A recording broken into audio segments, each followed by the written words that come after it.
semangat hari ini. Semangat pagi. Pagi luar biasa. Semangat pagi. Pagi luar biasa. Harumkan sekolah.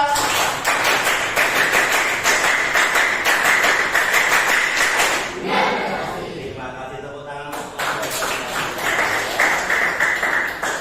Saya berharap kalian untuk hari ini bisa selalu berangan-angan dan bercita-cita agar masa depanmu lebih cerah, agar kamu punya masa depan yang lebih tinggi. Pak, boleh Pak punya cita-cita yang lebih tinggi? Boleh.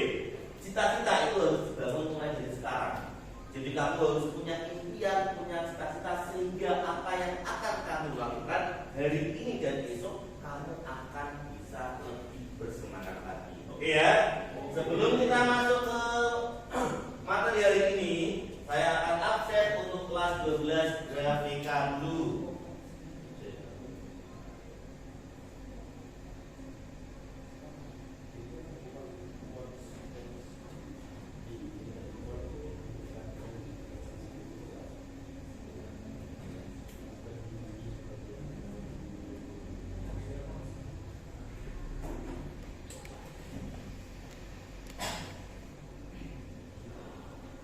Nah, semuanya, saya absen dulu, tapi saya minta untuk pagi hari ini saya ingin mendengar quotes kalian hari ini. Jadi nanti ketika Pak Imam absen, silakan bisa utarakan quotes hari ini ya.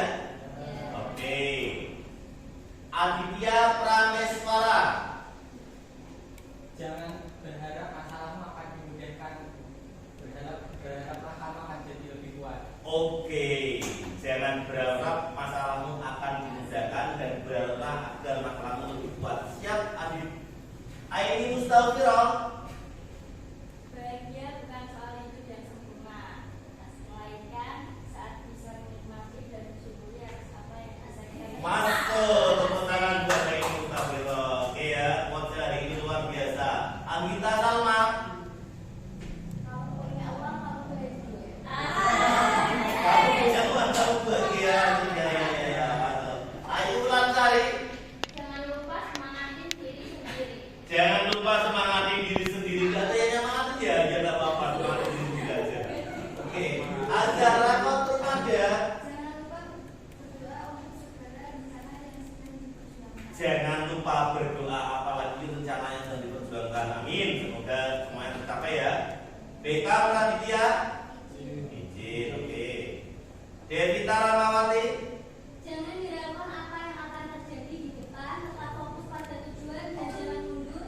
Selesaikan apa yang sudah kamu mulai. Subhanallah, jangan hiraukan ya intinya ya. Dan apapun yang kamu lakukan, selesaikan tujuannya. Oke, Dina dan Dian. Bersyukurlah padanya. Bersyukurlah apa adanya, walaupun diputus bersyukur ya. Amin ya. Edo Anugrah. Edo. Jin, oke. Fajar Surya. Jin. Indira Kasih. Indira Kasih. Jangan pernah benci diri sendiri. Jangan pernah benci diri sendiri, betul sekali ya, karena hidup kita itu masih panjang. Itu Indira. Oleh Purnomo. Bismillah sebelum memulai apapun. Siap ya. Bahtiar Al-Gibran. Berbagi ilmu seperti apa yang dunia mau. Berbagi ilmu apa yang seperti dunia mau. Ya. Noval Fabian. Bisa pelangi jawab orang lain. Jadilah pelangi di awan orang lain. Oke ya, masuk. Oke. Siap. Maulana Saifullah.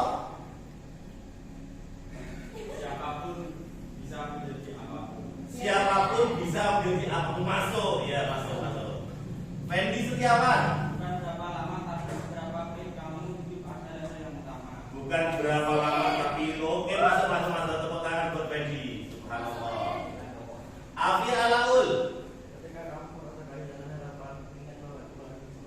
Ketika kamu merasa kehilangan sebuah harapan, ingatlah Tuhan ada pada diri kamu. Oke, siap, Afi. Subhanallah, tenang. Awal El Sufi.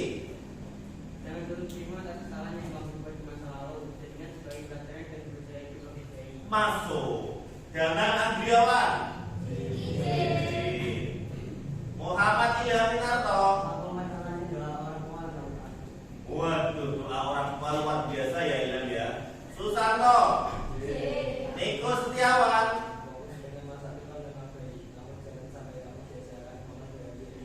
fokus masa depan itu memang lebih baik, memang baik ya, tapi jangan sia-siakan momen pada hari ini masuk.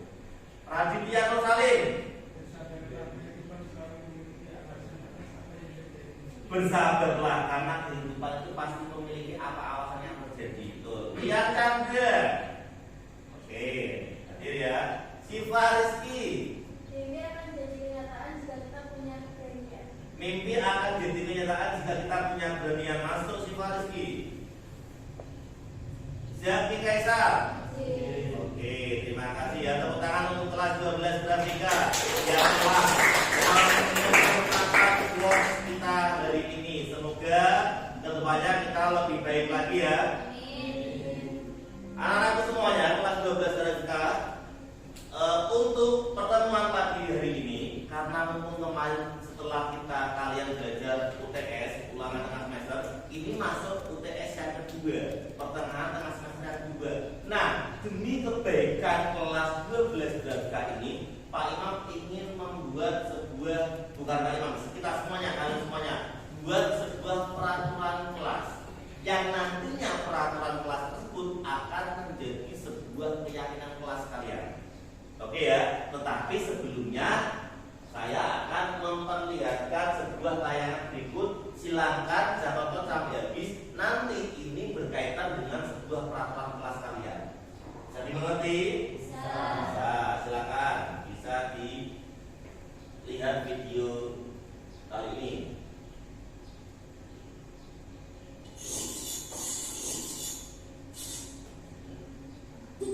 Salam dan bahagia Ibu dan Bapak Guru. Selamat bersus konsekuensi versus restitusi.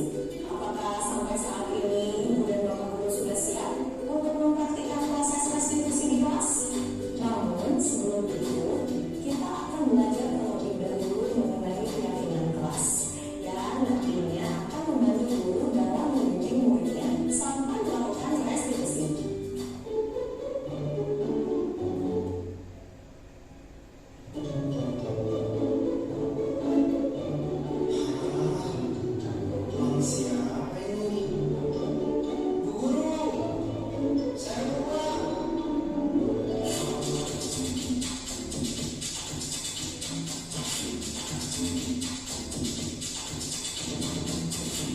Apa itu keyakinan kelas? Apakah sama dengan peraturan kelas? Mari kita lihat kembali cerita Julio tadi. Menurut Ibu dan Bapak Guru, apakah yang menjadi motivasi Julio mengambil tindakan tersebut? Padahal bisa saja Julio mengambil uang tersebut. Ia pun tidak akan dapat hukuman karena tidak akan ada yang mengetahuinya. Tidak ada juga penghargaan yang didapatkannya dari mengembalikan uang tersebut.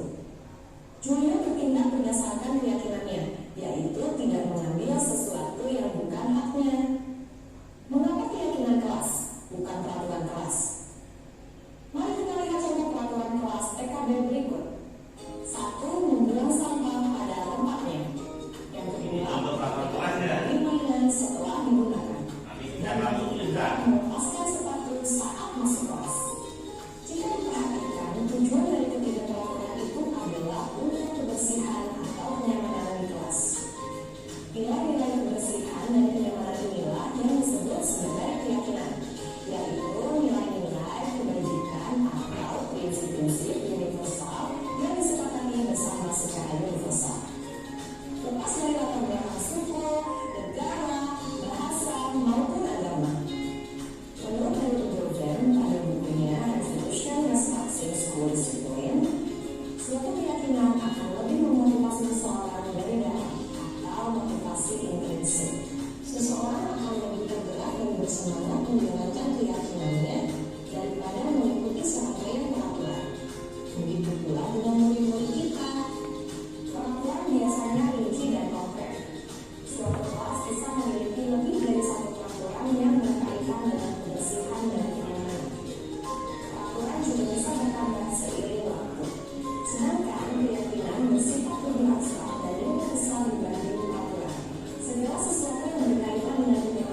membentuk keyakinan kelas. Keyakinan kelas akan menjadi keyakinan bersama seluruh anggota kelas. Lalu, bagaimana cara membentuk keyakinan kelas ini? Ada beberapa hal perlu diperhatikan terkait keyakinan kelas. Yang pertama, pembuatan keyakinan kelas melibatkan semua warga kelas. Yang kedua, keyakinan kelas hendaknya tidak terlalu banyak sehingga mudah diingat dan dipahami oleh semua warga kelas. Yang ketiga, menggunakan kalimat positif.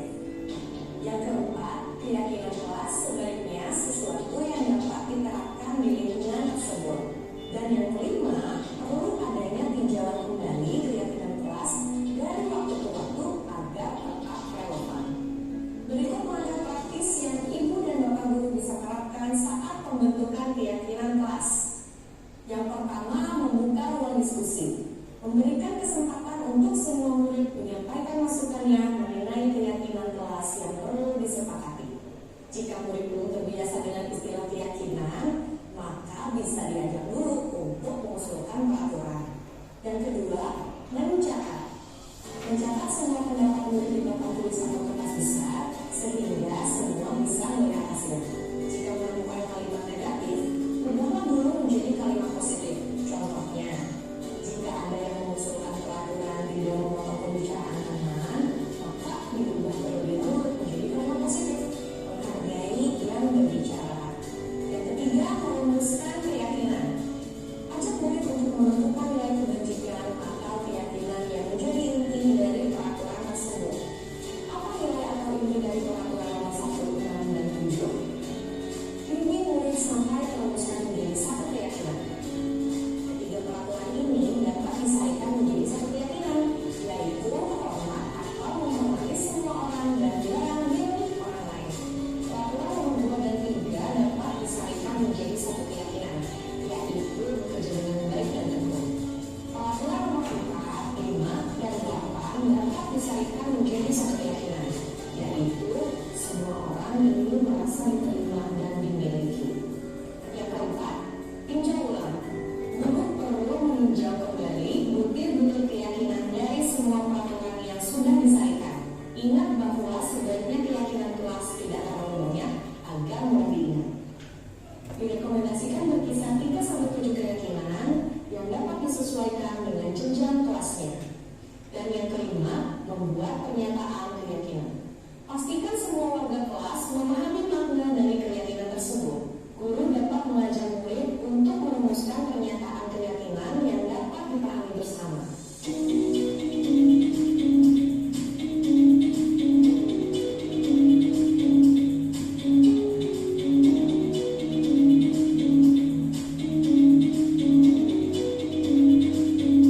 Bagi murid-murid PAUD dan SD, guru dapat merumuskan pernyataan keyakinan dengan lebih sederhana. Kemudian, tempelkan gambar yang merepresentasikan setiap keyakinan. Misalnya, keyakinan hormat disederhanakan menjadi setiap anggota kelas terus saling menghormati dan merasa aman. Keyakinan bekerja dapat disederhanakan menjadi setiap anggota kelas perlu menjadi dirinya yang terbaik. Keyakinan diterima dan dimiliki dapat disederhanakan menjadi setiap anggota kelas perlu saling membantu. Yang keenam, tanda tangan. Setelah keyakinan kelas selesai dibuat, semua murid dan guru menyetujui dengan menandatangani keyakinan kelas tersebut. Yang ketujuh, pajang. Pasang keyakinan kelas di dinding kelas yang mudah dilihat semua warga kelas.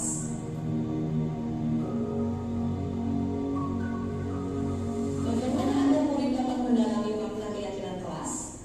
Tentu kita berharap semua murid dapat memahami makna dari pernyataan yang dituliskan dalam keyakinan kelas. Oleh karena itu, manfaatkan pekan pertama di tahun ajaran baru untuk kegiatan pendalaman yang bertujuan menurunkan keyakinan kelas menjadi sesuatu yang lebih konkret. Pekan pendalaman keyakinan dapat diisi dengan kegiatan berikut. Kegiatan tampak seperti atau tidak tampak seperti. Pada kegiatan ini, kita mengajak murid untuk berdiskusi mengenai perilaku dari setiap keyakinan tersebut. Akan tampak seperti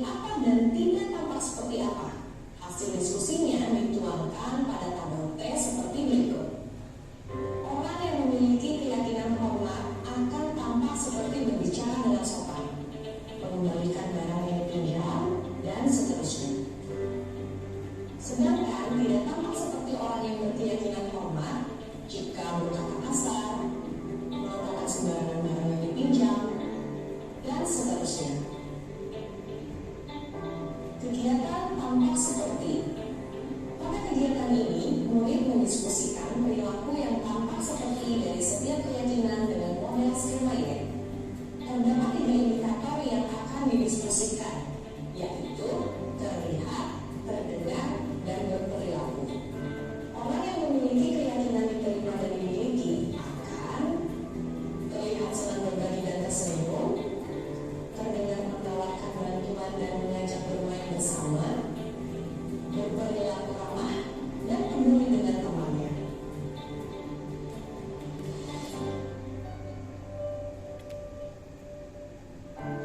Kegiatan tugas saya, tugas kamu. Pada kegiatan ini, murid diajak berdiskusi mengenai tanggung jawab dan hak setiap wakil kelas dengan menggunakan model kanvas seperti berikut. Setiap kanvas diisi sesuai dengan tanggung jawab dan haknya.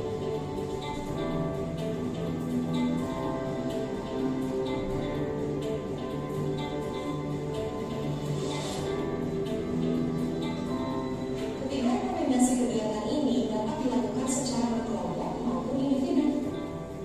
Ibu dan bapak guru dapat menyesuaikan dengan kondisi kelas masing-masing.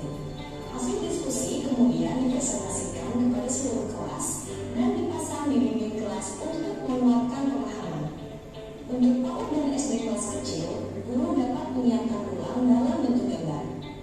Untuk pembelajaran jarak jauh, kegiatan dapat tetap dilakukan dengan menggunakan alat bantu papan tulis bersama seperti Jamboard atau Padlet untuk menuliskan usulan, keyakinan, serta tabel atau kanvas.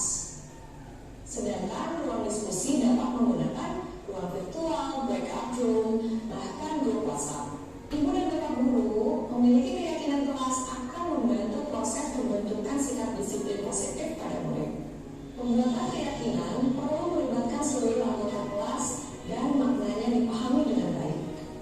Jadi, kalau ada tindakan yang bertentangan dengan nilai-nilai keyakinan kelas, guru bisa mengajak murid melakukan refleksi dengan mengacu pada keyakinan tersebut. Proses ini akan membimbing murid untuk memiliki motivasi level 3, yaitu untuk menjadi orang yang menjunjung tinggi nilai-nilai kebajikan. Dengan begitu, motivasi yang terbentuk adalah motivasi internal berjangka waktu panjang, bukan motivasi eksternal yang berjangka waktu pendek. Wah, tidak terasa banyak sekali ya yang sudah kita pelajari di materi. Selamat belajar dan mencoba ibu dan bapak guru hebat. Salam dan bahagia.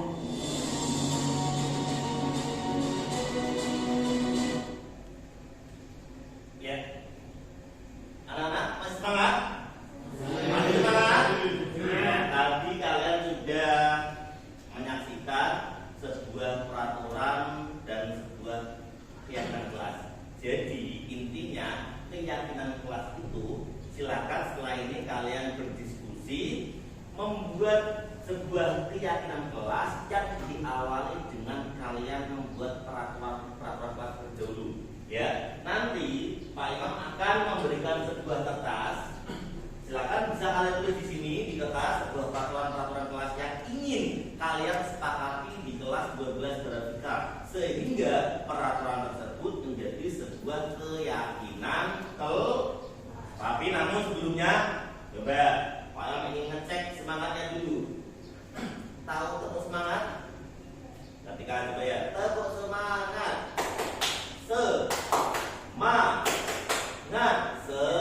Semangat, coba ya, tepuk semangat. Semangat. Tepuk tangan bersama ya. Nah, baik ini silakan kalian bisa menulis di kertas kecil ini peraturan-peraturan yang akan kalian terapkan di kelas 12 grafika. Silakan, boleh 1, boleh 2, boleh 3, terserah kalian.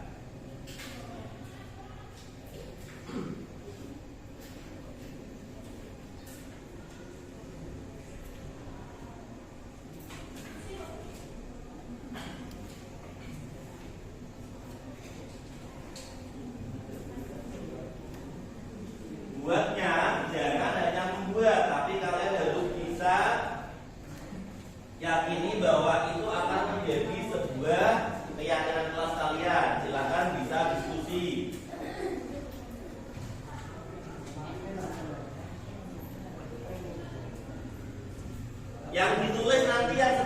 ya, biar nanti bisa ditempel di sana ya. Ya sebentar. Nanti itu yang dalamnya itu nanti bisa kalian tempel di depan kalau sudah. Gimana? Iya? Belum. Dan silakan bisa dibuat peraturan kelas yang akan kalian terapkan di kelas 12 ini. Setelah tadi kalian sudah menyaksikan video, sudah paham ya? Apapun itu peraturannya, silakan bisa ditulis di kertas itu. Boleh 1 poin, boleh 2 poin, boleh 3 poin, silakan. Belum?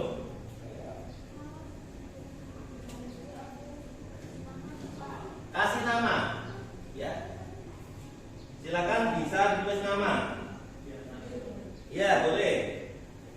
Ingat yang ditulis yang tidak ada linknya.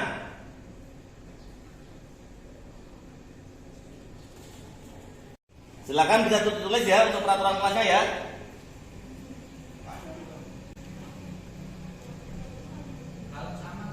Tidak apa-apa. Nanti kan kita diskusikan untuk peraturan kelasnya.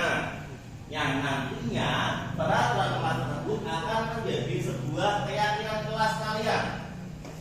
Dan tentunya itu akan menjadi keyakinan kelas 12 grafika.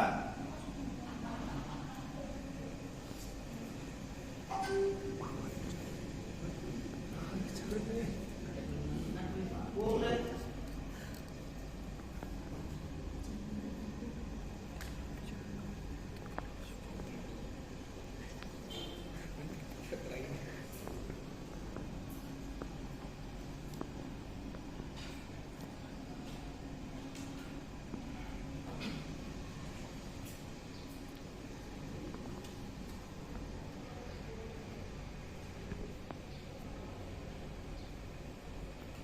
Boleh 2 poin Pak, boleh 3 poin Pak, boleh. Silakan usulan-usulan kalian tampung di dalam kertas itu. Nanti akan kita bahas setelah ini. Usulan kalian peraturannya nanti kita bahas di setelah ini di sesi berikutnya. Dan tentunya itu menjadi sebuah keyakinan kelas kalian.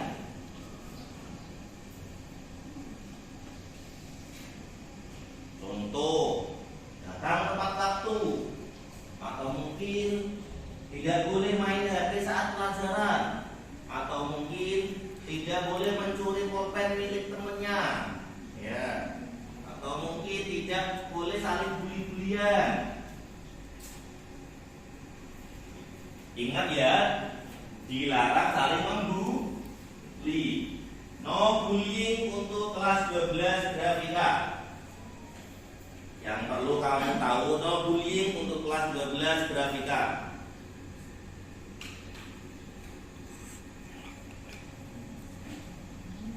Atau membuang sampah pada tempatnya, boleh. Itu sebuah peraturan kelas yang ingin kami sampaikan di kelas ini.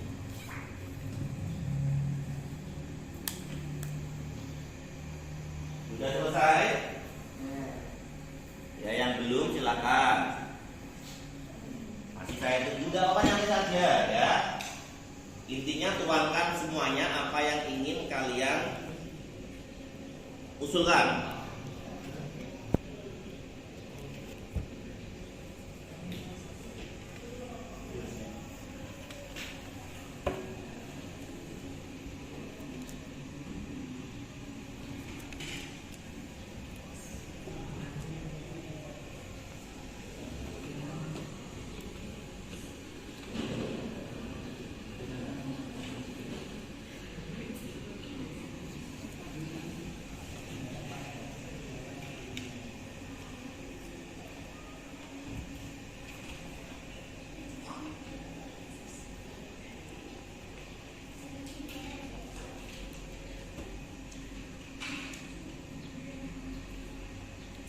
Sudah selesai? Ya, kan saya kasih waktu masih 3 menit lagi ya. Masih ada waktu 3 menit lagi untuk kalian menyelesaikan. Jangan lupa kasih nama, tidak apa. Kasih nama di bawahnya atau di atasnya. Minimal 2 poin, minimal 2 poin.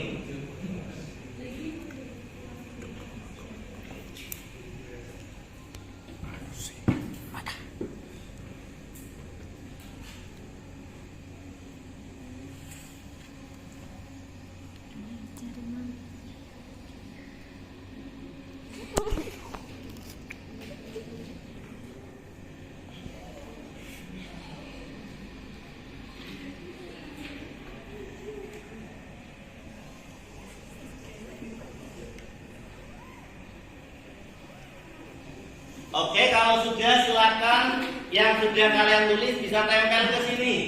Ya, silakan maju. Bisa tempel ke sini. Afi, silakan maju, Fi. Yuk, tempel sini, Fi. Ya, selanjutnya bisa tempel. Oke.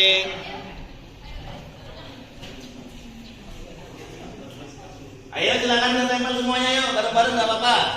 Ya, tempel. Tempel semuanya sini, yang sini ya, yang sana nanti untuk pembahasan ya. Silakan bisa tempel, yang belum bisa diselesaikan dulu.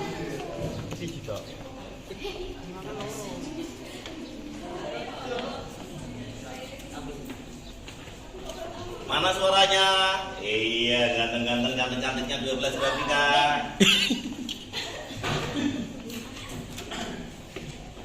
Yang sebelah sini ini. Sebelah sini ya. Ya.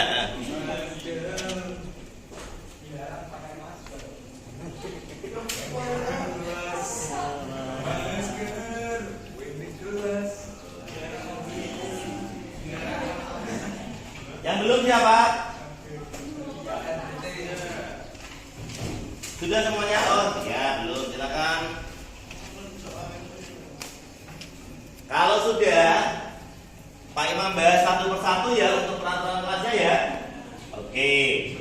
Nah, saya akan membacakan sebuah peraturan kelas. Ini dari Awang El Sufi.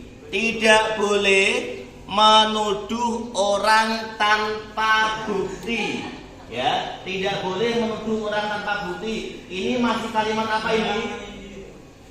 Nah, tadi kan ada contohnya diubah menjadi kalimat yang berarti kalau tidak boleh menuduh orang tanpa bukti diubah menjadi apa? Menghargai orang lah. Oke, bisa. Nanti kita bahas ke masuknya nilai kebajikan.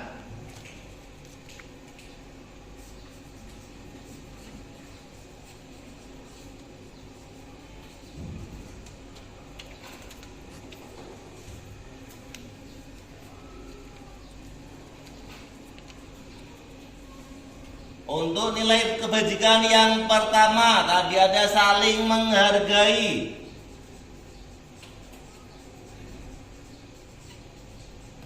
Ada lagi dari siapa ini?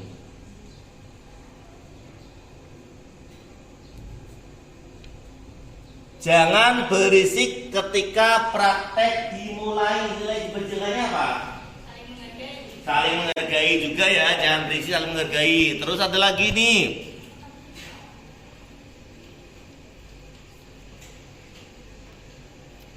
Berangkat tepat waktu. Maksudnya apa? Disiplin. Oke, masuk disiplin. Oke, terus ada lagi. Membuang sampah pada tempatnya. Maksudnya apa ini? Membuang sampah pada tempatnya. Kebersihan, menjaga kebersihan ya.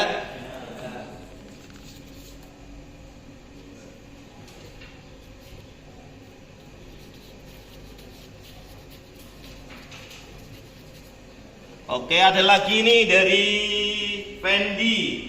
Menjaga kebersihan bersama. Oke, tadi udah berangkat tepat waktu, maksudnya disiplin. Tidak boleh membuli dengan teman satu kelasnya. Berarti maksudnya apa ini? Saling menghargai dan saling menghormati. Ada lagi saling rasa kasih sayang. Oke. Menata sepatu pada tempat di depan kelas. Kerapian masuk.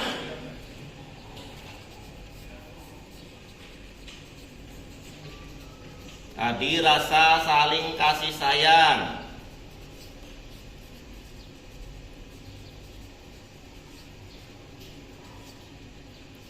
Ada lagi nih, menjaga berkata kotor pada orang lain. Maksudnya apa ini?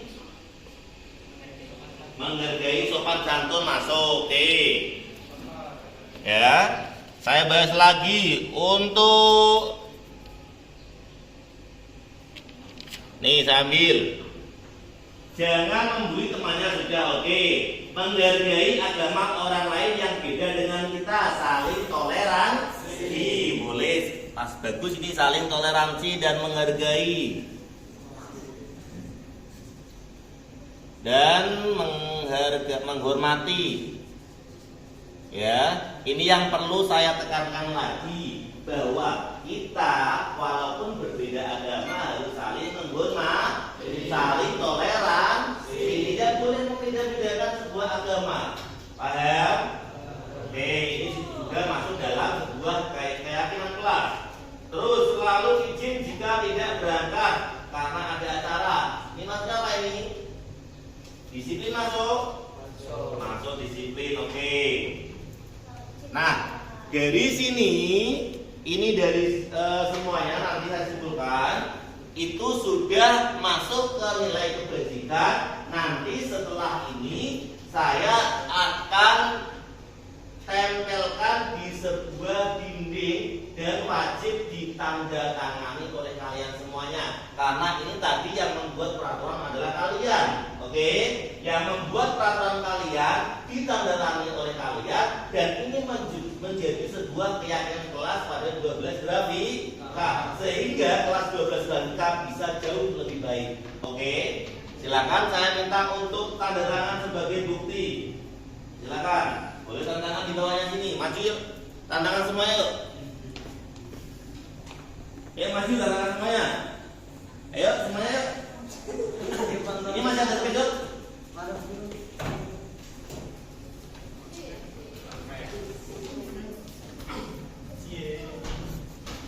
semuanya. Ini nanti setelah ini saya akan merevisi lagi, dan nanti saya juga akan share di grup untuk kelas kalian untuk peraturan kelas ini.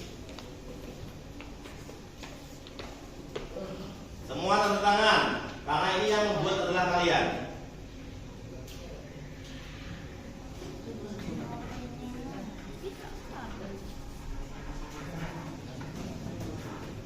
Ya, semua tanda tangan ya, semuanya maju yuk.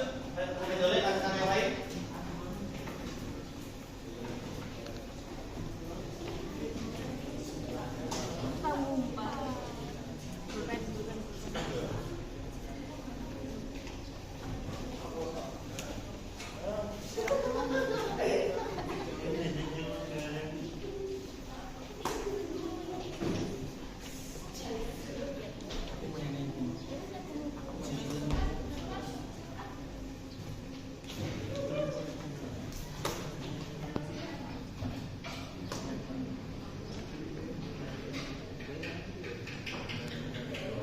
Wajib tanda tangan semuanya ya.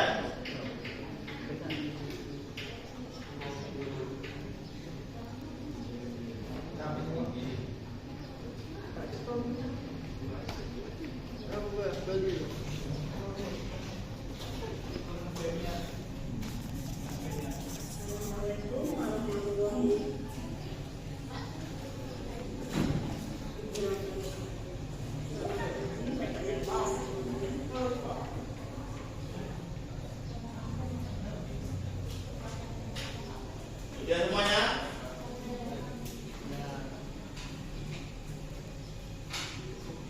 Kalau sudah anak-anakku semuanya, nanti ini akan Pak Imam tempel ya di kelas ya, agar kalian bisa ingat ya. Oke semuanya?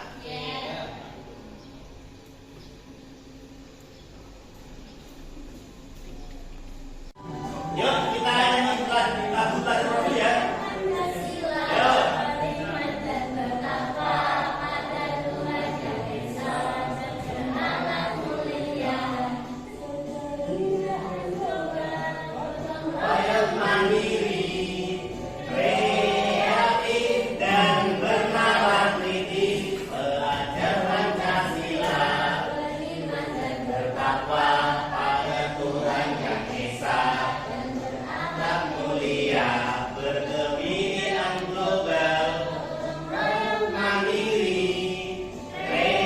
Kreatif dan bernalar kritis. Tepuk tangan buat saya.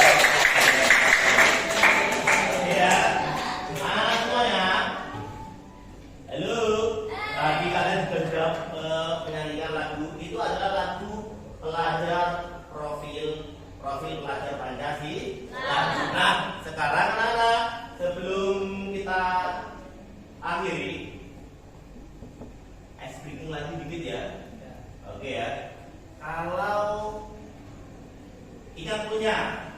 Ingat clue-nya. Ingat clue-nya. Oke. Apa ya? Bumi itu bulat. Bumi itu bulat. Oke. Jika 6 itu 1, 8 itu 2, maka 88 berapa? Berapa? 4 betul. Ayo betul 4. Kamu 2. Ingat clue-nya. Bumi itu bulat. Jika 100 itu 2, 96 itu 2, 10 itu 1, maka 999 berapa? 3. Yang masih belum paham? Bumi itu bulat. Clue-nya adalah bumi itu bulat. Halo Delita. Jika 10 itu 1, 9 itu 1, 100 itu 2, maka 1000 berapa? 3. Oke. Ya, bahwa bumi itu bulat. Paham ya? Ingat punya. Oke, setelah ini yuk semuanya berdiri. Semuanya berdiri. Ya, terakhir ya. Semuanya berdiri. Clue-nya adalah, ingat punya. Lalu nanti jika yang terakhir pemenangnya, Pak Imam kasih hadiah. Tapi harus bisa menang. Clue-nya adalah jika Pak Imam minta, maka kamu harus mengikuti instruksi saya. Paham ya? Ingat, clue-nya adalah jika Pak Imam minta, maka kamu harus mengikuti apa yang Pak Imam minta. Oke? Oke. Bisa dipahami clue-nya? Oke. Silakan duduk. Silakan duduk. Ya, oke. Kalau semuanya oke, tadi 2, 3. Masih 3, oke ya. Saya bilang clue-nya adalah jika Pak Imam minta. Oke, masih 2 nanti bertahan, sekarang berdiri. Ya jangan ikut-ikutan. Silakan duduk. Oke, Pak Imam minta duduk. Pak Imam minta berdiri. Silakan tepuk tangan. Pak Imam minta tepuk tangan. Silakan tepuk tangan. Pak Imam minta tepuk tangan. Silakan berhenti. Silakan berhenti. Silakan berhenti. Pak Imam minta berhenti. Oke, silakan duduk kembali.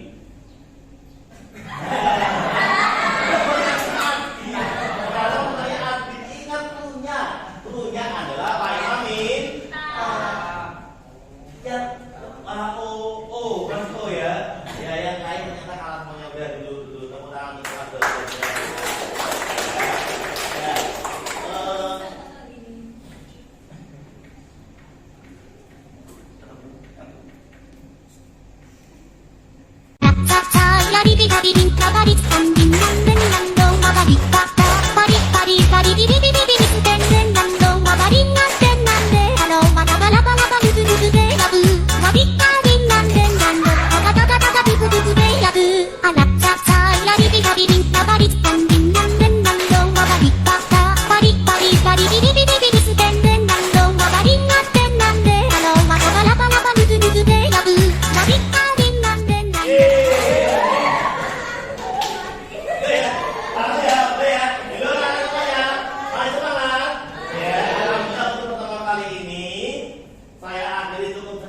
Terima kasih kalian hari ini sudah membuat sebuah peraturan dan keyakinan kelas. Saya harap peraturan dan keyakinan kelas itu akan menjadi sebuah keyakinan kelas di kelas 12 berarti sehingga akan lebih baik lagi. Dan saya akhiri, sebelum saya akhiri, quotes hari ini dari Pak Imam. Tetap semangat, rajin belajar, dan lupakan masa-masa kelamu yang dulu. Ingat masa-masa depan yang gemilang dan gemilang untuk kalian semuanya. Assalamualaikum warahmatullahi wabarakatuh.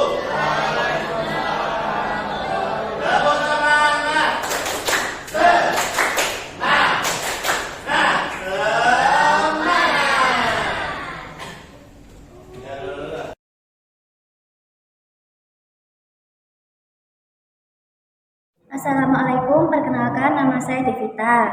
Perasaan saya setelah membuat keyakinan kelas sangat senang. Menurut saya, membuat keyakinan kelas sangat penting karena bisa membuat kita saling menghargai dan disiplin. Terima kasih.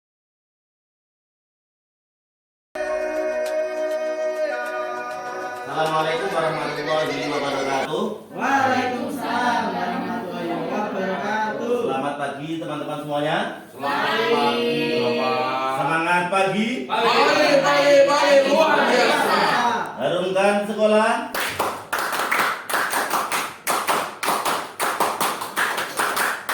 Dengan prestasi. Ya, coba saya cek ya. Bapak Ibu bisa tepuk semangat. Enggak. Tepuk semangat. Semangat. Semangat. Kita ulang ya. Tepuk semangat. Semangat. Semangat. Terima kasih ini Bapak Ibu yang sangat luar biasa. Terima kasih Bapak Ibu atas waktunya. Pada kesempatan kali ini saya Pak Imam Musonifin akan memberikan sebuah aksi nyata diseminasi dari modul 1.4 tentang budaya positif.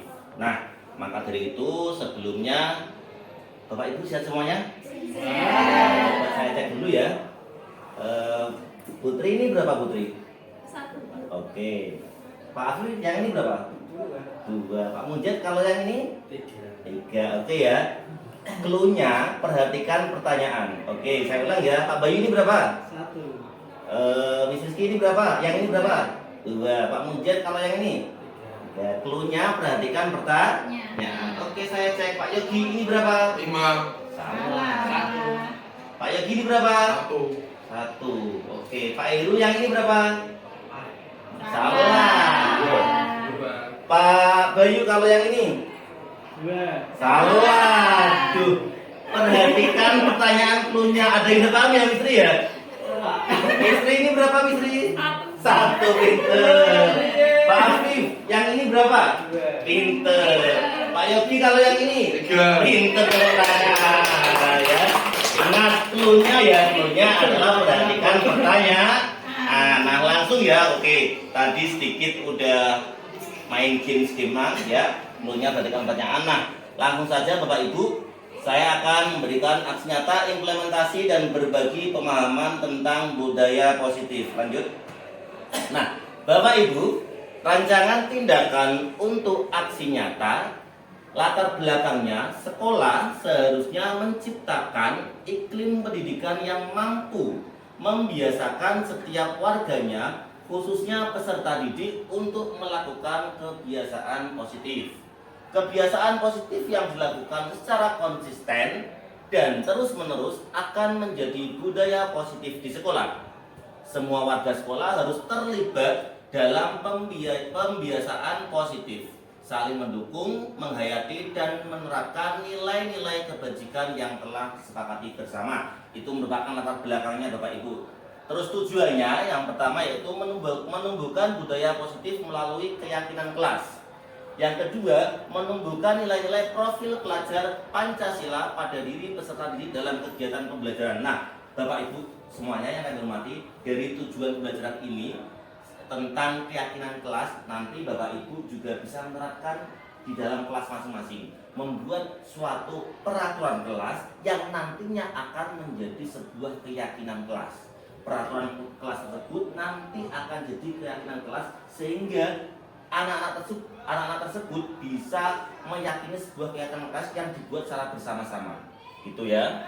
Terus tolak ukur, peserta didik mampu membuat keyakinan kelas yang dipasang di dinding kelas dan mengaplikasikan nilai-nilai profil pelajar Pancasila secara sadar dan konsisten dalam proses pembelajaran.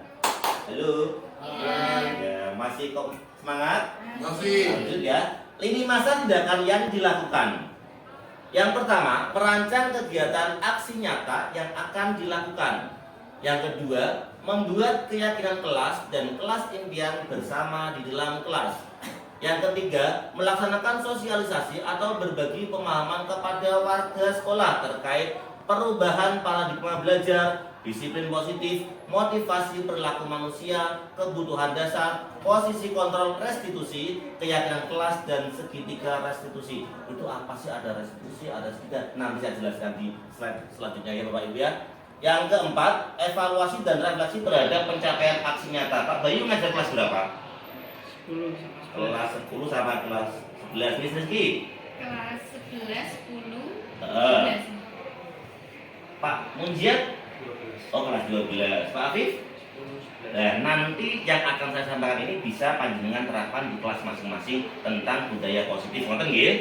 Terus dukungan yang dibutuhkan, yang jelas dukungan yang dibutuhkan itu dari kepala sekolah, guru dan tenaga kependidikan, peserta didik, dan juga otomatis dari orang tua. Nah, dari orang tua di sini Bapak Ibu terutama wali kelas bisa menerapkan one day one service, sehingga ketika anak tidak masuk sekolah bisa langsung dihubungi lewat WA maupun lewat telepon. Ngoten nggih, itu merupakan bentuk pelayanan kita sebagai tenaga pendidik dan langsung bisa komunikasi terhadap orang tua atau wali murid. Lanjut, Bu Putri.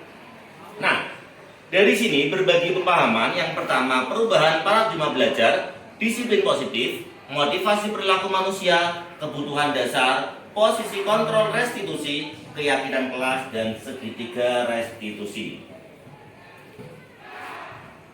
Nah, yang pertama tadi Bapak Ibu, perubahan paradigma belajar. Kegiatan kepalang tangan. Tahu Bapak Ibu kepalang tangan? Oke ya. Contoh, ada A dan B. Anda dan teman Anda, contoh Pak Afif dan Pak Heru, ya. Sobeklah secari kertas kecil, tuliskan benda atau sesuatu yang sangat berharga untuk Anda letakkan di salah satu tangan Anda dan genggam benda atau sesuatu tersebut dengan segala daya. Buatlah sebuah kepalang. Instruksinya itu dari kasus ini ya. Teman Anda B akan mencoba dengan sekuat tenaga dengan berbagai cara untuk meminta Anda memberikan benda tersebut. B bisa membujuk, mengancam, menghardik, merayu, menyuap, apa saja agar dapat membuat kepalang tangan Anda terbuka. Terus apa yang terjadi? Nah, dari perubahan paradigma teori kontrol atau ilusi kontrol, ilusi guru mengontrol murid. Ilusi bahwa kritik dan membuat orang merasa bersalah dapat menguatkan sebuah karakter. Yang ketiga, ilusi bahwa semua penguatan positif, efektif, dan bisa bermanfaat. Dan yang keempat, ilusi bahwa orang dewasa memiliki hak untuk memaksa. Tadi itu ya, anggap saja Pak Afif dan Pak Heru seperti itu. Lanjut.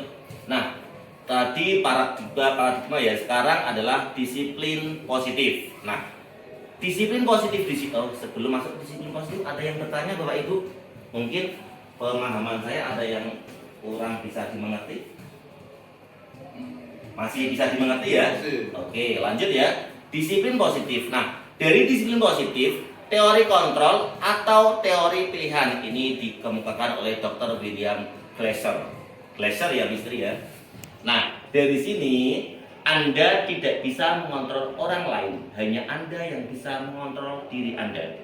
Terus, makna disiplin, belajar kontrol diri dengan menggali potensi kita agar tercapai tujuan mulia, yaitu sesuatu menjadi seseorang yang kita inginkan berdasarkan nilai-nilai yang kita hargai. Nah, dari teori kontrol juga ke sini ada realitas atau kebutuhan kita berbeda. Kita berusaha memahami pandangan orang tentang dunia. Setiap orang memiliki gambaran yang berbeda-beda.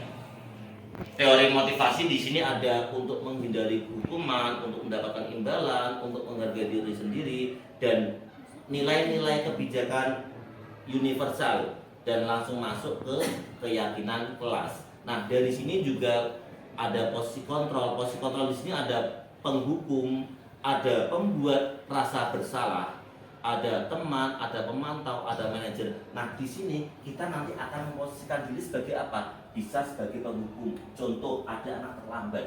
Anak terlambat, kita sebagai guru pertama mengingatkan. Kita mengingatkan itu posisi kita sebagai apa? Apakah sebagai penghukum? Apakah sebagai pembuat rasa anak bersalah? atau sebagai pemantau? Pemantau ya. Kecuali nanti contoh nih. Hei anak, ini jam berapa ini? Kamu udah tahu terlambat. Apakah kamu salah? Itu kita membuat posisi kontrolnya, kita sebagai apa ini? Membuat rasa bersalah. Anak kan rasa bersalah akhirnya ya. Tetapi kalau kita lanjut, anak-anak yang tadi terlambat silakan dihukum. Nah, nanti kita masuknya di posisi kontrol penghukum. Nah, dari sini, di sini juga ada posisi kontrol kita sebagai manajer. Sebagai manajer, jadi kita bisa memposisikan kontrol kita sebagai apa saja, di situ ada semuanya. Sebagai penghukum bisa, pembuat rasa bersalah bisa, teman bisa, pemantau bisa, dan manajer juga bisa. Nah, dari sini juga nanti di signifikan juga di segitiga restitusi, yaitu kita ketika sudah ada anak yang bermasalah itu ada 3 yang perlu kita lakukan. Yang pertama itu menstabilkan identitas, yang kedua validasi kebutuhan, dan yang ketiga menanyakan keyakinan. Lanjut Putri. Nah, tadi saya sudah memahamkan tentang budaya positif. Sekarang disiplin. Apakah makna disiplin itu? Disiplin berasal dari bahasa Latin, Bapak Ibu, yaitu disciplina. Betul Bapak Ibu? ada mungkin ada masukan saya dalam membaca disipliner yang artinya belajar. Nah, makna asal dari kata ini berkonotasi dengan disiplin diri dari murid-murid Socrates dan Plato. Disiplin diri membuat orang menggali potensinya menuju sebuah tujuan apa yang dia hargai. Namun dalam budaya kita, makna kata disiplin telah berubah menjadi sesuatu yang dilakukan seseorang pada orang lain untuk mendapat kepatuhan. Lanjut Putri. Nah, dari tadi itu juga masuk dalam nilai-nilai kebajikan universal. Nilai-nilai kebajikan adalah sifat-sifat positif manusia yang merupakan tujuan mulia yang ingin dicapai setiap individu. Nilai-nilai tersebut bersifat universal dan lintas bahasa, suku bangsa, agama, maupun latar belakang. Setiap perilaku perbuatan memiliki suatu tujuan. Dengan mengaitkan nilai-nilai kebajikan yang diyakini seorang, maka motivasi intrinstiknya akan terbangun, sehingga menggerakkan motivasi dari dalam untuk dapat mencapai tujuan mulia yang diinginkan. Nah, nilai-nilai kebajikan yang ingin dicapai oleh setiap anak Indonesia itu berbagai macam, Bapak Ibu. Yang pertama beriman, bertakwa, yang kedua mandiri, yang ketiga bernalar kritis, yang keempat berkebinekaan global, yang kelima bergotong royong, dan yang keenam kreatif. Ini nanti masuknya di nilai-nilai kebajikan itu ketika panjenengan membuat sebuah peraturan kelas dengan anak-anak, sepakati anak-anak, nanti peraturan tersebut menjadi sebuah keyakinan kelas, dan peraturan tersebut itu nanti masuk ke dalam nilai-nilai kebajikan universal. Contoh, ada peraturan sebuah kelas, buanglah sampah pada tempatnya. Itu nilai kebajikannya apa? Apa yuk? Masuk ke gotong royong? Enggak. Disiplin? Kebersihan, masuk kebersihan. Terus ada peraturan kelas lagi, masuk datang harus tepat waktu. Masuk nilai kebajikan apa? Disiplin. Nah, tetapi ketika panjenengan nanti membuat sebuah peraturan kelas, ketika anak-anak membuat kalimat, masih kalimatnya belum efektif, dibuat menjadi efektif terlebih dahulu. Contoh, anak membuat bu usul bu tidak boleh menggunakan HP. Itu kalimatnya kan belum efektif ya, diubah bisa menjadi efektif terlebih dahulu. Tengok Pak Ibu ya. Lanjut. Nah, selanjutnya yaitu teori motivasi perilaku manusia. Yang pertama, untuk menghindari ketidaknyamanan atau hukuman, apa yang akan terjadi apabila saya tidak melakukannya. Itu motivasi eksternal. Yang kedua, untuk mendapatkan imbalan dari orang lain atau institusi, apa yang akan saya dapatkan apabila saya melakukannya. Yang ketiga, untuk menghargai diri sendiri. Saya akan menjadi orang yang seperti apabila saya melakukannya. Itu termasuk motivasi internal atau tujuan disiplin positif. Lanjut Bu Putri. Nah, di sini ini foto siapa ini? Oh, kita ke Imam Musonifin. Merdeka. Oke, merdeka. Merdeka ya. menurut Ki Hajar Dewantara, merdeka itu artinya tidak hanya terlepas dari perintah, akan tapi juga cakap buat memerintah diri sendiri. Ini diri sendiri. Ini menurut Ki Hajar Dewantara. Lanjut. Nah, kebutuhan dasar manusia, Bapak Ibu. Ini kebutuhan dasar manusia. Ada kasih sayang dan rasa terima. Bu Putri sudah memenuhi kebutuhan ini? Oh, salah-salah. Oh, sudah ya. Ada penguasaan, ada kebebasan, ada kesenangan. Anak-anak terkadang di kelas itu kadang ada yang sakarpe dewi, ada yang tidak mengerjakan tugas, ada yang mungkin main HP. Mungkin anak tersebut ini masih membutuhkan dasar manusia ini. Dia membutuhkan apa ini, kita gali nanti. Apakah membutuhkan kasih sayang, mungkin di rumah kurang kasih sayang, atau apa mungkin kurang kebebasan di rumah sehingga dia meluapkan semuanya di dalam kelas gitu ya. Lanjut Bu Putri. Nah, selanjutnya Pak Afif, Mas semangat? Lanjut. Mas semangat ya. Posisi kontrol ya. Nah, dalam posisi kontrol di sini ada motivasi, identitas gagal, identitas berhasil atau sukses, identitas berhasil atau sukses untuk kontrol diri, untuk kontrol dari luar ataupun untuk kontrol diri. Ini Bapak Ibu, ini contoh sebagai pembukum, ini contoh sebagai pembuat orang merasa bersalah, ini contoh teman, pemantau dan manajer. Satu contoh saja yang ingin saya sampaikan. Guru berbuat sebagai penghukum, menghardik, menunjuk-nunjuk, menyakiti, menyindir. Nah, ini Bapak Ibu, apakah pernah? Ini berarti posisi panjenengan sebagai penghukum. Ini ya. Kalau membuat orang bersalah, berceramah dan mengatakan seharusnya atau itu kecewa. Nah, ini di panjenengan kita semuanya, posisi kita menjadi membuat orang merasa bersalah. Terus kalau kita posisinya sebagai teman, Bapak Ibu, contohnya membuatkan alasan-alasan untuk muridnya. Itu kalau kita posisinya sebagai teman. Nah, kalau pemantau Bapak Ibu menghitung dan mengukur tergantung situasi kesalahannya anak tersebut. Dan ketika kita menjadi manajer itu mengajukan pertanyaan kepada yang bersangkutan.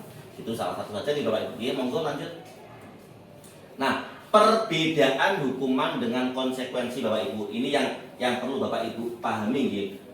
Ini ketika kita menyuruh anak datang lambat untuk post up, itu kira-kira hukuman atau konsekuensi?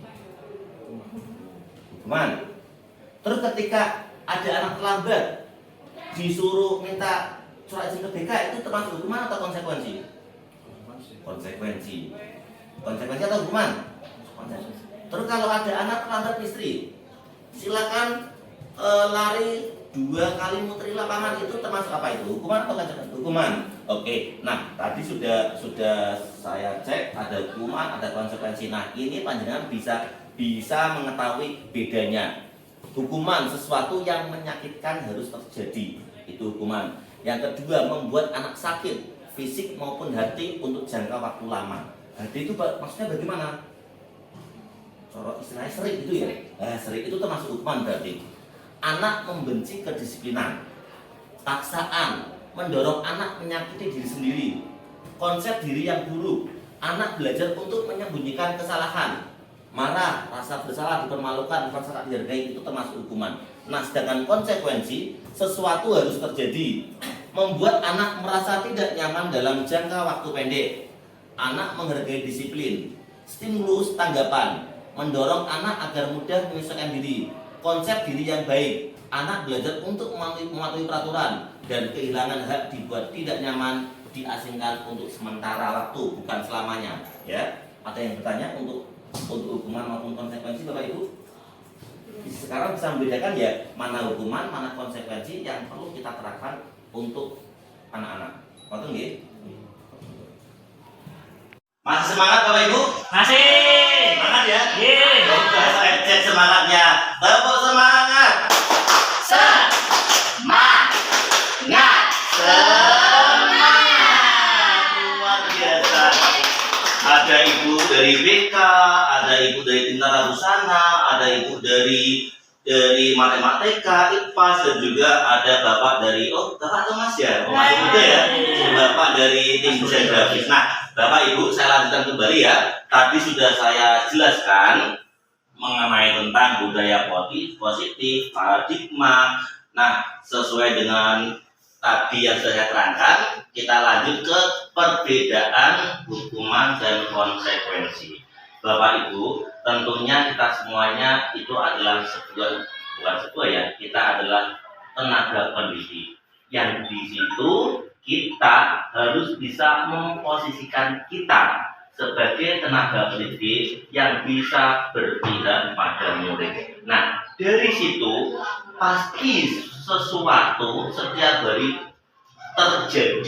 terjadi banyak hal-hal yang dilakukan oleh murid, dan dampaknya adalah kita itu nanti mau hukuman atau konsekuensi. Nah, di sini saya akan memberikan penjelasan tentang perbedaan hukuman dan konsekuensi, Bapak Ibu ya. Jadi Bapak Ibu nanti bisa tahu mana itu hukuman, mana itu konsekuensi.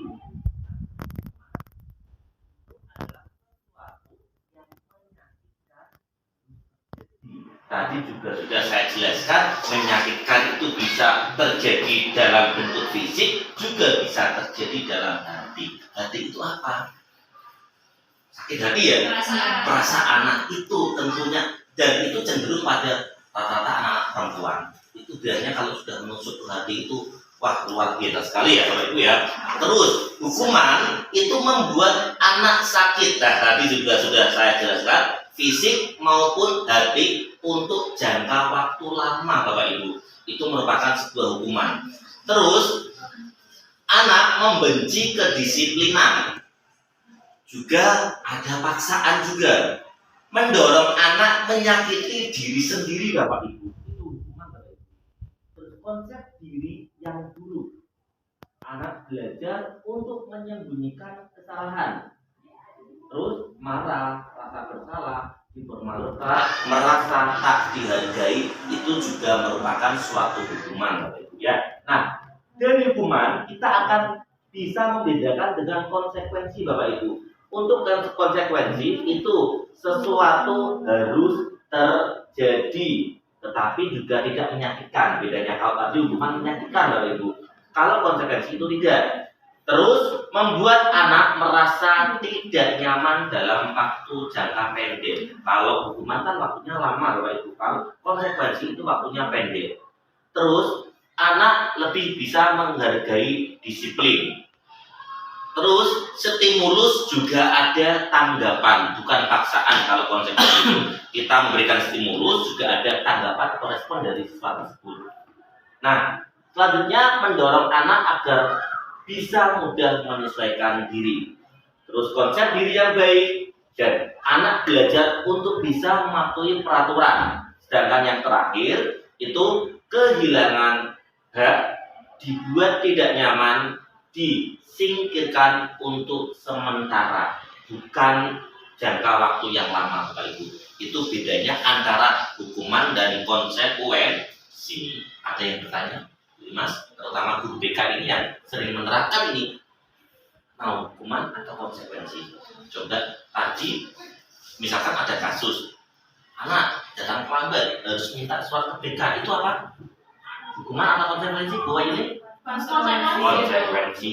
Terus ada anak terlambat di jam pelajaran panjenengan, terus disuruh muter ke lapangan 2 kali. Kalau itu hukuman, Pak. Itu hukuman atau konsekuensi? Kalau kita yang gurunya yang menyuruh itu hukuman. Kalau misalnya anaknya sendiri yang karena saya terlambat, saya mau terik lapangan, itu gitu. bisa sebagai konsekuensi. Karena anak yang meminta, ya merasa bersalah. Dan saya harus Tahu, apa. itu bedanya hukuman dan konsekuensi. Lanjut Bu Putri. Nah, ini juga ada contoh-contoh kecil. Apakah itu termasuk hukuman atau termasuk konsekuensi? Yang pertama, mencatat 100 kali di dalam buku kalimat, saya tidak akan terlambat lagi. Karena terlambat sekolah, ini yang mungkin sering kita lakukan ya, Bapak Ibu ya. Nah, anak-anak Anda terlambat terus disuruh apa namanya menulis kalimat itu sebuah hukuman. Terus yang kedua, lari mengelilingi lapangan basket 2 kali karena terlambat hadir di sekolah. Itu hukuman atau konsekuensi? Contoh hukuman. Terus yang ketiga, ada contoh lagi, murid diminta untuk push up 15 kali karena tidak menggunakan masker ke sekolah. Termasuk hukuman. Yang keempat contohnya, menggantikan kertas tugas teman yang telah dicoret-coret. Contoh nih, Bu Putri, ada anak yang dicoret-coret kertasnya, mencoret-coret sendiri, dan itu disuruh menggantikan kertas tugas teman yang pada coret-coret. Itu konsekuensi. Terus yang kelima, membersihkan tumpahan air di meja tulis karena tersenggol pada saat belajar. Itu termasuk konsekuensi. Yang selanjutnya, murid disuruh untuk tidak mengenakan sepatu seharian di sekolah karena tidak mengenakan sepatu hitam. Hukuman atau konsekuensi ini? Hukuman ya, karena seharian full tidak memakai sepatu. Itu dampaknya apa buat ini? Anak tersebut akan jadi malu. Malu ya. Malu itu kan melukai hati ya. Dan itu tadi juga termasuk hukuman secara di dalam hati, bukan fisik. Nah, yang terakhir, lari mengelilingi lapangan basket 2 kali karena terlambat 10 menit untuk pelajaran PJOK. Nah, ini yang perlu coba ada yang mau bertanya, Pak, lari mengelilingi lapangan basket 2 kali itu konsekuensi 2 ini? Kalau itu dianggap konsekuensi karena pelajaran PJOK itu bisa dianggap sebagai pemanasan. Betul, karena masih terkait antara pelajaran PJOK. Kenapa di sini juga tertera pelajaran PJOK? Jadi untuk mengauditi atau menguatkan bahwa itu pelajaran PJOK dan mengelilingi basket 2 kali itu juga sebagai pemanasan. Itu ya Bapak Ibu ya. Any question? Iya. Kalau misalkan anak-anak kita terlambat, biasanya kan kita berikan untuk membaca surat-surat PJOK. Apakah itu termasuk hukuman atau konsekuensi atau bagaimana? Oh ya, Bapak Ibu, ini ada yang bertanya ya. Ketika ada anak terlambat, terus disuruh membaca surat. Tadi sudah saya jelaskan tentang hukuman dan juga tentang konsekuensi. Ada yang menanggapi contoh tadi yang sudah saya sampaikan, Bu Putri? Bu Ayuni? Kalau menurut saya ya Pak, Iya. kalau itu aturan itu kan sebuah aturan ya. Aturan ya. Kalau aturan itu anak dilibatkan dalam prosesnya misalnya, dan anak itu tahu, itu bisa dianggap sebagai konsekuensi. Jadi anak paham, kalau saya terlambat berarti nanti saya Membaca surat ini. Ya, gitu. Nah, tapi kalau aturan itu dibuat tanpa melibatkan anak, itu seolah-olah anak dipaksa, itu menjadi hukuman. Jadi dilihat konteksnya. Kategorinya paksaan ya. Kalau hukuman itu paksaan. Nanti sudah saya jelaskan di beberapa slide yang tadi bahwa ada paksaan itu juga hukuman. Nah, kalau itu tadi membaca surat kasih sudah diatur dalam sebuah peraturan dan anak-anak sudah tahu, itu bisa menjadi konsekuensi. Tetapi itu bukan paksaan juga. Ada yang lain yang mau bertanya atau mau menanggapi untuk contoh-contoh ini, atau mau memberikan contoh lain lagi tentang hukuman dan juga konsekuensi? Tentunya ini yang saya harapkan nanti teman-teman juga nih, termasuk saya nih, nanti bisa menerapkan di SMK Harapan Muda ini, bisa lebih baik lagi mana membedakan itu hukuman, apakah itu konsekuensi, itu kita bisa mengimplementasikannya. Lanjut ya. Oke. Nah, Bapak Ibu yang masih semangat? Masih. Iya, harumkan sekolah.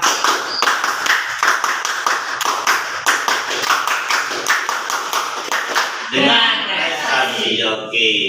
Bapak Ibu, lanjutannya di sini ada identitas gagal yang itu termasuk hukuman, dan juga ada identitas sukses itu disiplin termasuk konsekuensi maupun restitusi. Nah, Pak, itu restitusi itu apa lagi? Nanti saya jelaskan ya. Untuk hukuman itu sesuatu yang menyakitkan harus terjadi. tidak nyaman untuk murid atau untuk jangka waktu panjang. Terus korban mendapatkan keadilan. Murid atau anak akan tersakiti. Perilaku pasif, agresif bisa jadi meningkat Bapak Ibu. Sistem tidak akan berjalan bila murid tidak takut. Berlaku hanya pada sebuah institusi, tidak berlanjut pada kehidupan nyata. Peraturannya adalah kamu harus, itu merupakan hukuman ya, kamu harus. Nah, terus murid atau anak membenci sebuah peraturan, itu identitas gagal, hukuman yang negatif. Nah, ini identitas suksesnya Bapak Ibu, konsekuensi dan juga restitusi. Konsekuensi itu netral ya Bapak Ibu ya, sesuatu harus terjadi. Tidak nyaman untuk murid atau anak untuk jangka waktu pendek, hanya pendek saja, mungkin sehari lah atau beberapa jam lah. Terus korban bisa diabaikan juga. Murid atau anak dibuat tidak nyaman. Penguatan hanya bertahan dalam jangka waktu pendek. Memerlukan monitoring dan supervisi terus-menerus dari guru. Membantu penerapan mengikuti peraturan dalam masyarakat. Nah, ini dalam sebuah kalimat ini, apa peraturannya? Mampukah kamu melakukannya? Terima kasih, itu dalam bentuk kalimat. Terus murid atau anak menghormati sebuah peraturan, itu merupakan suatu konsekuensi. Nah, sedangkan restitusi Bapak Ibu, restitusi itu merupakan sebuah pilihan. Nah, dalam restitusi ini itu menunjukkan sebuah solusi-solusi di mana nantinya untuk kebaikan anak tersebut. Terus menguatkan untuk murid atau anak dalam jangka waktu panjang. Korban mendapat ganti.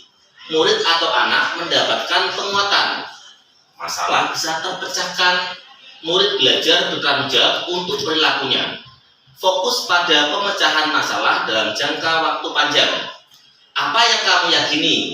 Ini contoh kalimat ya untuk restitusi. Apa yang kamu lakukan untuk memperbaiki masalah ini? Ketika ada masalah, kita panggil anaknya, kita menstabiliskan identitas, kita validasi kebutuhannya anak tersebut, dan juga kita menanyakan keyakinan. Itu kalau bentuk restitusi Bapak Ibu.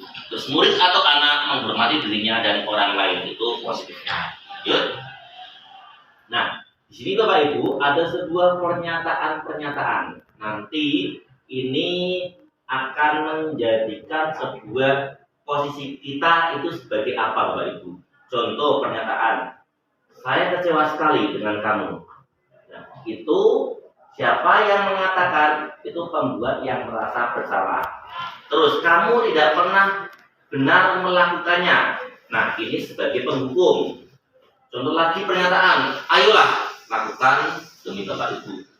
Itu mungkin ini kalau BK di sini itu sebagai sahabat siswa ya. Itu biasanya itu lebih fokus ke teman atau sahabat. Terus apakah kamu mau mendapatkan stiker bintang hari ini? Nah, ini kita sebagai pemantau. Terus bagaimana kamu bisa menyelesaikan masalah ini? Nah, ini kita sebagai positor, kita sebagai manajer. Terus, nah ini nih yang jadi penghukum nih. Kamu selalu yang paling terakhir, terus dikasih hukuman-hukuman yang ada. Nah, dari posisi-posisi ini kita nanti akan jadi posisi apa kita sebagai pendidik ketika ada anak masalah suatu hal yang ingin kita selesaikan. Ada yang bertanya, Bapak Ibu? Iya Bu. Kita harusnya idealnya sebagai apa Pak posisinya? Bisa semuanya Bapak Ibu.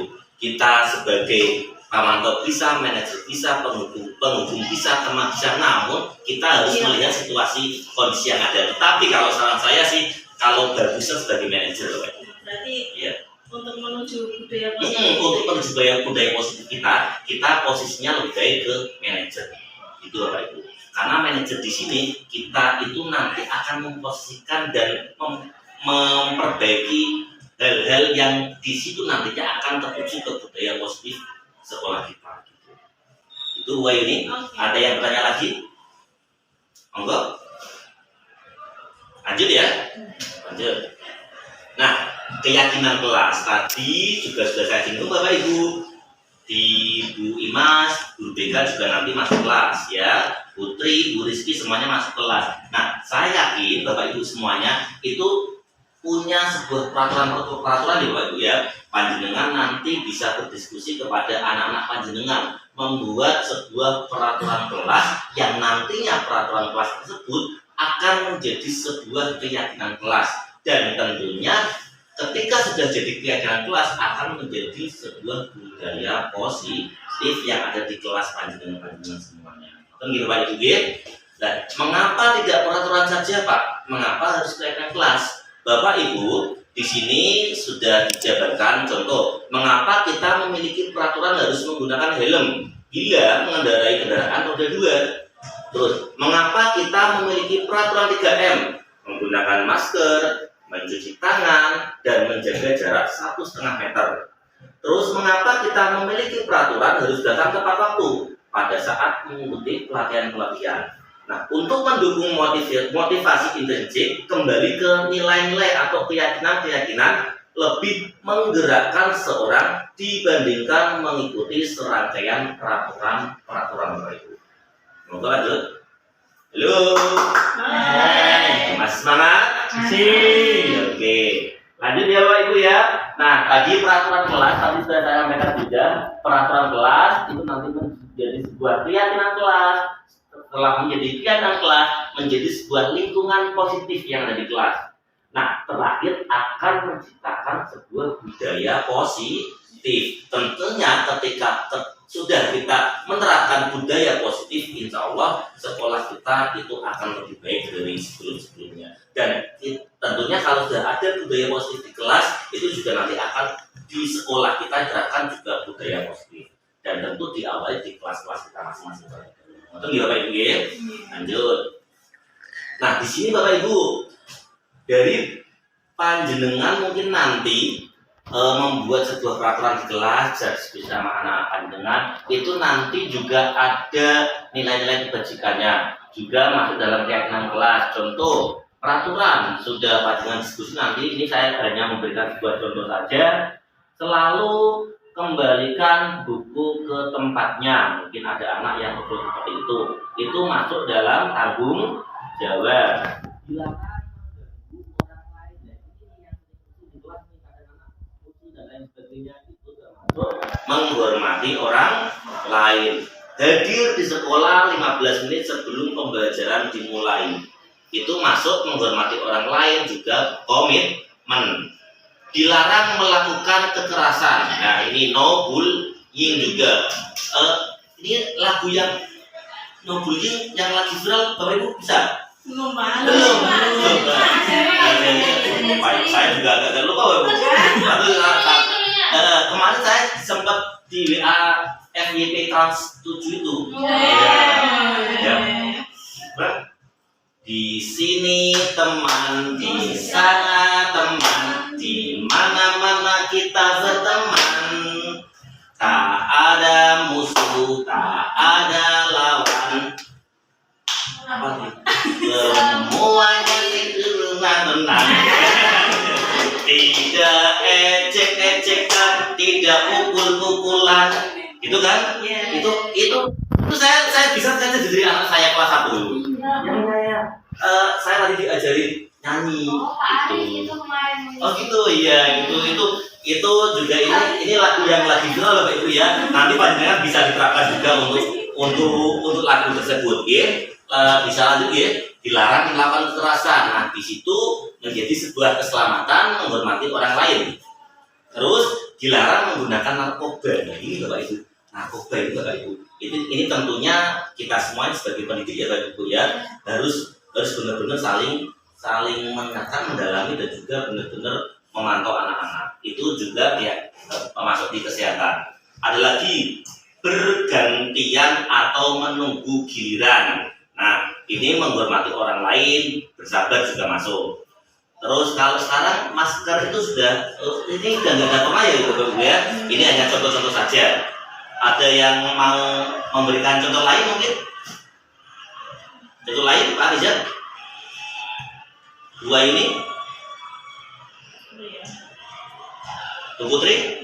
Iya. Misalnya mengumpulkan tugas tepat waktu itu aturannya. Berarti keyakinannya Disiplin masuk ya, mengumpulkan tugas tepat waktu keyakinannya berarti disiplin, tidak molor-molor nih ya. Ada lagi mungkin Kalau misalnya tidak boleh makan di lab. tidak boleh makan itu kalimatnya masih belum tidak dirubah menjadi apa? Tidak boleh makan di lab saat pelajaran. Nah, apa? Maksudnya tuh tidak boleh membawa makanan. Oh, tidak boleh membawa makanan gitu. Maksudnya keyakinan menjadi apa ini? Kebersihan masuk? Bisa, kebersihan bisa. Apa lagi? Menghormati orang lain bisa juga. Ada lagi contoh yang mau memberikan contoh Bu Putri? Kalau misalkan untuk dilarang mengoperasikan HP saat jam pelajaran. Dilarang mengoperasikan masuk, ya itu nanti masuk di keyakinan kelas menjadi apa? Di fokus bisa, disiplin juga bisa. Ya bisa ya. Ada lagi yang mau nambahin Pak? Dilarang memakai topi ketika jam pelajaran. Dilarang memakai topi di saat jam pelajaran kelas. Kayaknya apa ini? Disiplin juga masuk. Disiplin karena itu disiplin kalau di kelas udah nggak boleh pakai topi ya. Itu masuk ya. Sopan santun bisa. Atau mungkin ada contoh lagi berbicara memakai bahasa Indonesia kepada guru. Masuk ya, itu contoh ya, contoh sebuah peraturan ya, itu nanti masuk di dalam menghormati orang lain. Nah, nanti panjenengan setelah ini bisa menerapkan ke kelas panjenengan masing-masing, membuat sebuah peraturan. Kalau perlu nanti setelah peraturan dibuat sama anak-anak menjadi sebuah keyakinan kelas, nah nanti hasilnya ditempel di dinding kelas masing-masing, bisa jadi tanda tangan anak-anak semuanya, sehingga anak-anak tahu mereka yang kita semuanya yang membuat nih kesepakatan kita semuanya dan sudah ada tanda tangan kita semuanya. Terutama kalau di jurusan nih, enak kalau di jurusan ya langsung tempel di dinding, enak kalau di jurusan itu ya Bu Putri ya. Ya sudah dilakukan Pak. Untuk apa namanya itu bentuknya berarti keyakinan ya sudah keyakinan ya. Jadi peraturannya itu di-share sama anak-anak udah tahu terus konsekuensi yang mereka dapatkan ketika melanggar itu juga mereka sendiri yang menentukan. Iya, mereka sendiri yang menentukan. Terus nanti salah satu perwakilan ketua kelas ada tangan. Oh gitu, sip. Terima kasih Putri sudah melakukan juga. Nah, tentunya nanti itu akan menjadi sebuah budaya lanjut. Nah, ini tadi ada hukuman, konsekuensi, restitusi. Restitusi ini Pak Nizam sudah pernah dengar restitusi? Baru lagi ya. Restitusi adalah proses menciptakan kondisi bagi murid untuk memperbaiki kesalahan mereka. Jadi ini restitusi ini bukan hukuman loh ya. Ini yang jelas bukan hukuman. Nah ini menciptakan kondisi bagi murid untuk memperbaiki kesalahan mereka sehingga mereka bisa kembali pada kelompok mereka dengan karakter yang lebih kuat. Restitusi juga merupakan proses kolaboratif yang mengajarkan murid untuk mencari solusi untuk masalah mereka dan membantu murid berpikir tentang orang seperti apa yang mereka ingin menjadi tujuan mulianya dan bagaimana mereka harus memperlakukan orang lain. Itu restitusi. Nanti ada 3 tahap untuk restitusi. Yuk.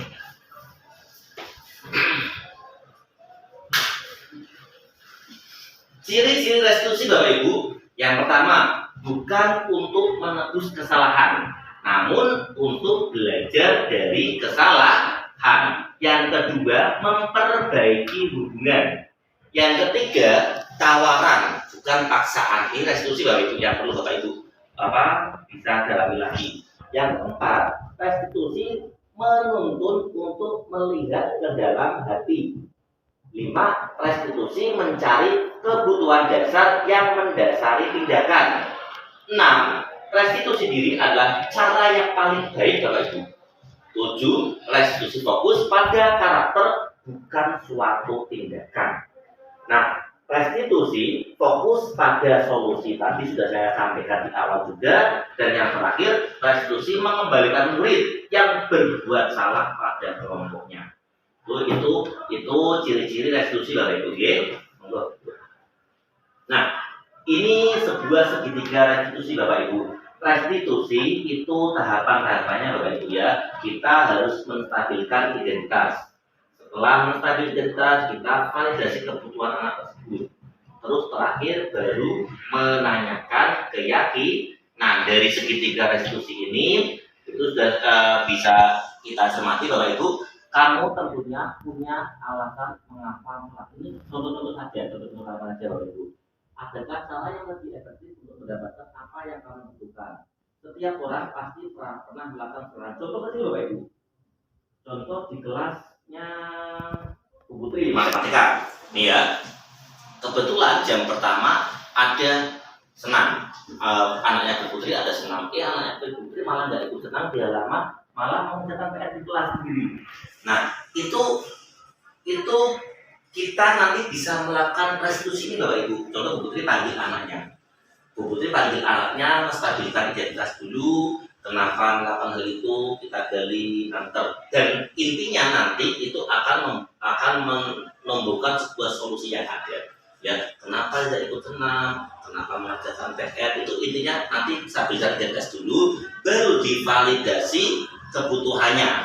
Setelah validasi kebutuhannya, kita baru menanyakan keyakinan anak tersebut. Tentunya nanti terakhir anak tersebut bisa mengakui kesalahan bahwa harus mengikuti senam daripada mengerjakan PR di kelas. Itu contoh kecil dari restitusi. Tunggu, ada yang bertanya?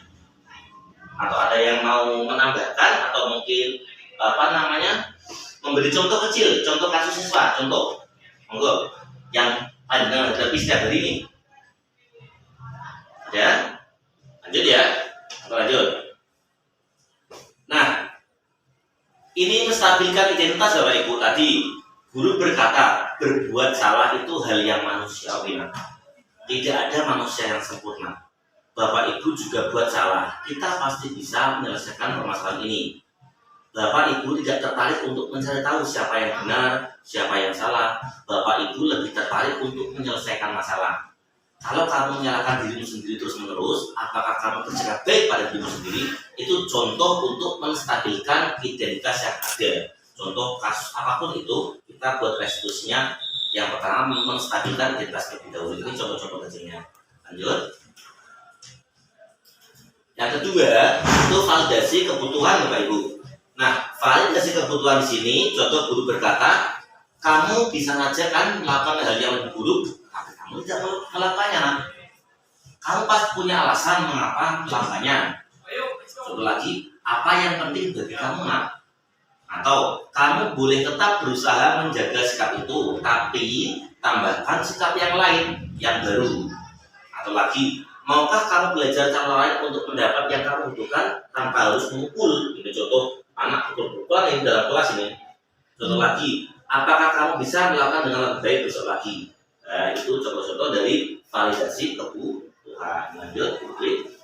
Nah, yang terakhir itu restitusinya adalah menanyakan keyakinan. Menanyakan keyakinan jadi contoh percakapannya mungkin dari guru, apa nilai yang kita percaya di kelas atau sekolah kita Terus nilai-nilai universal apa yang telah kita sepakati di kelas. Contoh tadi mungkin Bu Ayuni lagi ngajar di kelas nih, ada anak pukul-pukulan di belakang, entah itu gara-gara rebutan HP lah, atau mungkin nyontek jawaban atau apa. Nah, itu nanti bisa belum tahu peraturan kelas itu kelas apa belum ya, hanya peraturan yang ada.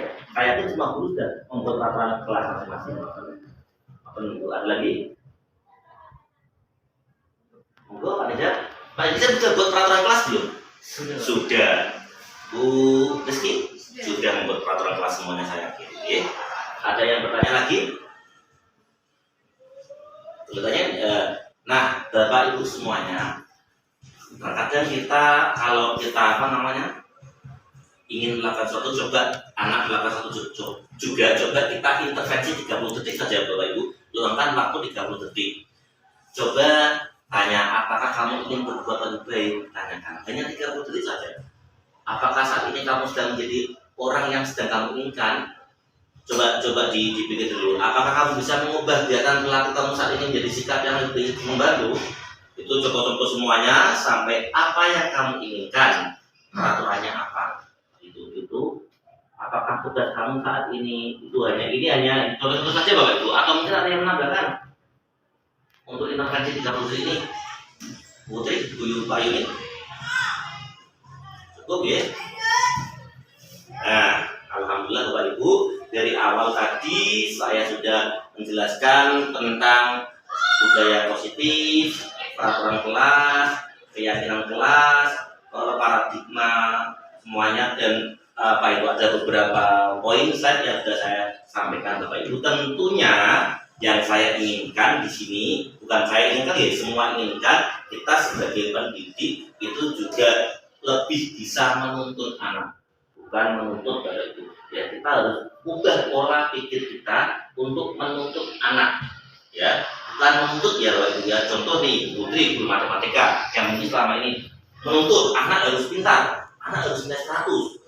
Ini saya enggak, kamu nggak mudeng-mudeng, kamu harus mudeng. Itu merupakan tuntutan kita sebagai guru matematika. Nah, mulai sekarang kita ubah menuntut itu dengan menuntut Bapak Ibu. Karena apa Bapak Ibu? Yang perlu Bapak Ibu tahu, tentu tapi anak ini pintar hal lain. Anak ini pintar matematika, tapi anak tidak bisa. Tentunya anak-anak itu punya kelebihan masing-masing Bapak Ibu. Yang perlu kita gali, anak itu punya kelebihan apa? Itu Bapak Ibu ya. Dan tentunya Bapak Ibu semuanya, saya mencatat kembali, kita sebagai tenaga pendidik itu harus lebih lagi berpihak pada murid. Apa yang murid butuhkan, apa yang murid inginkan, minat bakat apa yang ada pada diri murid, tentunya sesuai dengan kodrat alam dan kodrat zaman saat ini. Maupun juga Bapak Ibu ya, masih semangat Bapak Ibu? Masih. Nah, harumkan sekolah.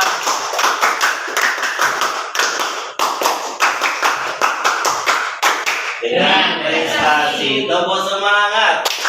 Semangat. Kelihatannya semuanya ya. Coba semuanya berdiri Bapak Ibu. Ngantuk ya Bapak Ibu. Tadi saya sudah membuat games ya. Ya, games. Tadi ada yang naik, ada yang paham, ada yang tidak ini. Ya, jangan ya Bapak Ibu ya. Coba Bapak Ibu bisa menekan angka 1 pakai tangan. Oke, 2, 3, 4, 9. Wih, Bapak Ibu tepuk tangan. Sekarang coba teruskan pakai gerakan tubuh Bapak Ibu. 1, 2, 5, 7, 8. Itu jadi gak ngerti ya. Itu mungkin ini ya, kecil yang bisa kita terapkan di kelas Bapak Ibu, terutama jam terakhir biar anak-anak tidak ngantuk, sehingga pergerakan tubuh kita itu akan menjadi lebih kesleo sedikit untuk menulis itu kan akhirnya malah nggak ngantuk Bapak Ibu. Ya, ini udah ada yang mau bertanya Bapak Ibu? Oke, games terakhir ya Bapak Ibu ya. Games terakhir. Bapak Ibu, clue-nya adalah perhatikan pertanyaan. Bukan perhatikan ya, saya kerja aja tadi udah.